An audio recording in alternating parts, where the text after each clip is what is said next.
Today, I will be talking about that SIL as an open system.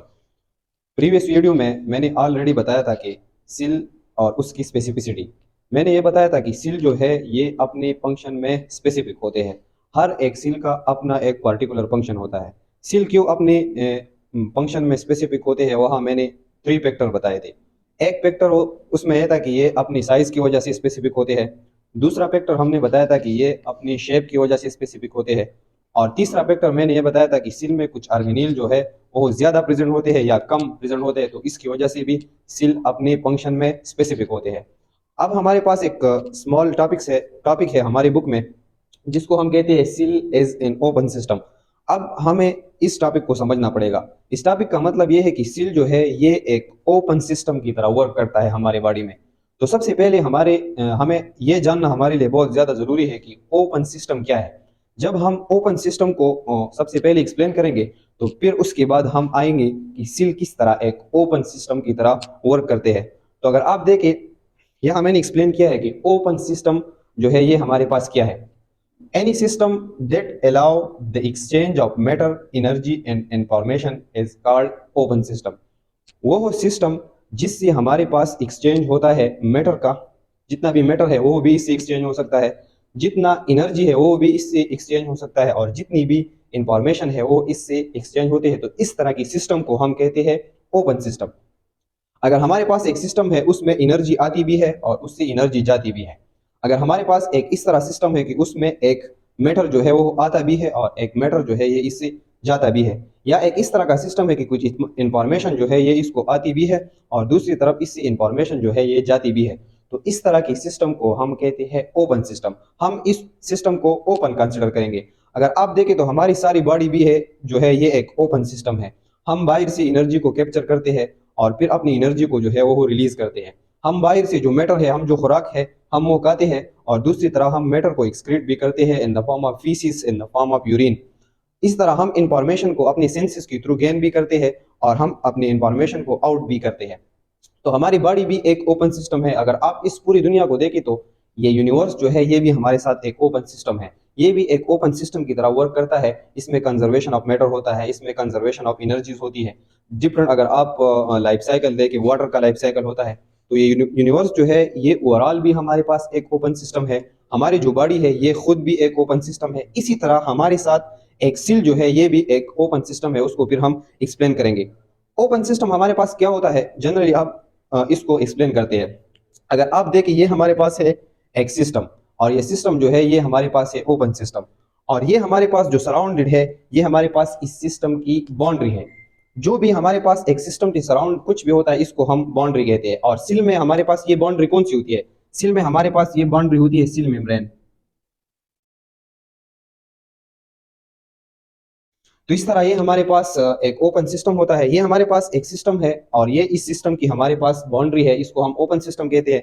और ये बाहर जो एरिया है ये हम इसका एक सराउंडिंग इन्वायरमेंट कहते हैं कि ये इसका एक बाहर इन्वायरमेंट है। तो एक ओपन सिस्टम वो होगा कि एक तरफ हमारे पास कुछ चीजें इसको आएंगी, उसको हम कहते हैं इनपुट। इसको या कोई मैटर आएगा या कुछ, या इसको कोई इंफॉर्मेशन आएगा या इसको एनर्जी आएगा, और दूसरी तरफ हमारे पास इस सिस्टम से आउटपुट कुछ चीजें जो है यहाँ ये इंफॉर्मेशन आएंगे, इसमें प्रोसेस होंगे, और दूसरी तरफ इस सिस्टम से हमारे पास कुछ चीजें जाएंगे। तो इस तरह की सिस्टम को हम कहते हैं ओपन सिस्टम। तो अब हम ये देखते हैं कि ये ओपन सिस्टम को तो हमने जान लिया, लेकिन अब हम ये एक्सप्लेन करते हैं कि ये सिल हमारे साथ किस तरह एक ओपन सिस्टम की तरह वर्क करता है। ऑलरेडी हमने ये एक्सप्लेन किया है, लेकिन अब हम एक पर्टिकुलर टॉपिक के थ्रू जो है इसको एक्सप्लेन करते हैं। A seal work as an open system, that mean seal जो है ये एक ओपन सिस्टम की तरह वर्क करता है। इसका मतलब क्या है? It takes the substance needed for its activities through cell membrane. Cell membrane के थ्रू जितनी भी चीजों की इस सील को जरूरत होती है, तो ये सील जो है ये इसको एक्सेप्ट करता है। Then it perform the metabolic process assign to it. जब ये सील इस चीजों को रिसीव करता है तो सील अपने अंदर एक मेटाबॉलिक प्रोसेस जो है करता है, या ये सील जो है कुछ चीजें अपने अंदर बनाता है या कुछ चीजों को हमारे पास तोड़ता है। केमिकल रिएक्शन जो है ये होता है, और जितनी भी सील की रिक्वायरमेंट है वो अपनी रिक्वायरमेंट भी पूरी करते हैं, और दूसरी सील के लिए भी हमारे पास कुछ चीजें जो है ये बनाता है। प्रोडक्ट्स आर फॉर्म, और इस प्रोसेस में, मेटाबॉलिक प्रोसेस में कुछ प्रोडक्ट जो है ये सील से हमारे साथ बनते हैं।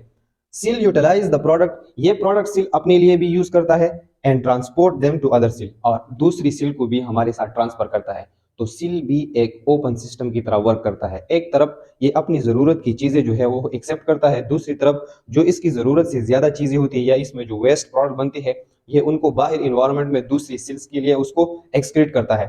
अगर मैं इसको एक एग्जाम्पल के तौर पर समझूं, अगर आप देखें ये मैंने एक सील ड्रा किया है, ये हमारे पास सील है। ये सील जो है ये इंटरनली हमारे पास है एक ओपन सिस्टम, और इसकी जो बाउंड्री है ये हमारे पास है सील मेम्ब्रेन।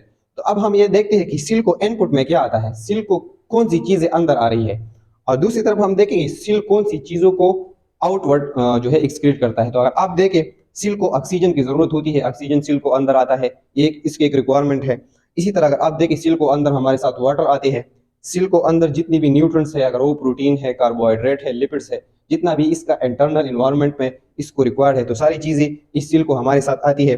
केमिकल एनर्जी जो है वो भी इस सील को आती है। इसी तरह सोलर एनर्जी, अगर ये सील हमारे पास प्लांट सील है तो प्लांट सील इस के काबिल होता है कि वो सूरज की एनर्जी को भी जो है वो कैप्चर करता है क्लोरोफिल के थ्रू, और फिर फोटोसिंथेसिस जो है वो परफॉर्म करता है। तो ये सारी चीजें हमारे पास इस सील को आती है। अगर हमारे पास सील को ऑक्सीजन आता है और ये इस ऑक्सीजन को प्रोसेस करता है तो वो आउटपुट में कार्बन डाइऑक्साइड के थ्रू इसको रिलीज करता है। अगर हमारे पास एक सील को वाटर आता है वो अपनी जरूरत के मुताबिक उसे यूज करता है, और जितना भी ज्यादा उससे होता है वो इससे एक्सक्रीट होता है। अगर हमारे पास सील को न्यूट्रॉन आते हैं, जितना भी सील को खुराक आता है इन the form of protein, in the form of lipids, in the form of carbohydrate, तो ये अपनी जरूरत के लिए उसे यूटिलाइज करता है, और इस प्रोसेस में जितनी भी वेस्ट प्रोडक्ट हमारे साथ बनते हैं तो वो हमारे पास सील से in the form of waste product जो है वो रिलीज होते हैं। अगर सील को केमिकल एनर्जी आती है या सोलर एनर्जी आती है तो वो भी इससे इन the form of chemical energy, kinetic energy और थर्मल हीट एनर्जी के थ्रू ये इस सील से रिलीज होती है। So this is how seal is an open system.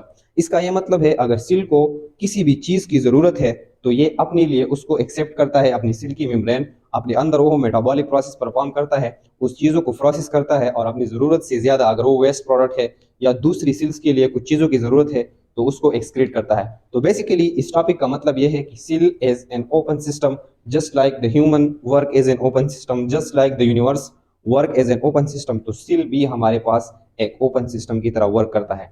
So in the next video, we will be talking about the seal surface area to volume ratio. So you can take a screenshot.